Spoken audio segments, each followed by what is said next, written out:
Ayun guys, meron tayong Fernando na bass guitar dito no, nung 2020 pa nabili, ngayon lang pina-setup. So grabe na.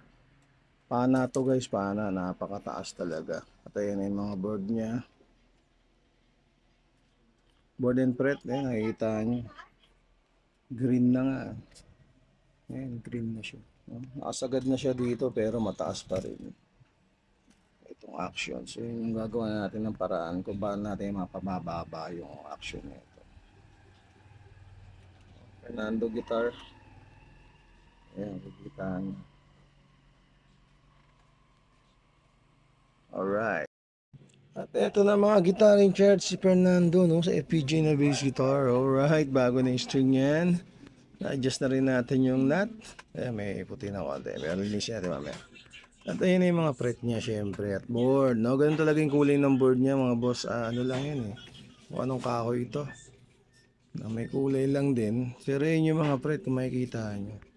Grabe, swabe na yan. Yan. Tapos low action na. No? Hindi kagaya ng una. Talagang una talagang pana siya boss. Ngayon ito na. Alright. Kita nyo siya. Diba? Bago na ulit after 4 years. Ngayon lang napaset up. So ayan, no? Makita nyo naman. Bago na siya uli.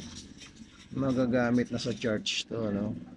Yun lang dito sa guitar in charge, man. Mura lang ako maningil pero makikita mo yung trabaho, no? Talagang sulit ka rito.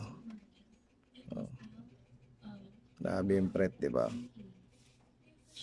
Tsaka maganda ng gamitin. Okay, nalinis na rin natin yung hardware. So minsan may mga kahit na connect sila, meron pa rin tinatawag na humming. Depende sa ampli at depende rin sa mga pick up at mga potentiometer. Minsan dyan ang gagaling niya kasi mga mura lang yan. O kaya iba nag-upgrade talaga ng mahal na potentiometer. Talagang wala singaw. Oo. Okay, thank you, thank you.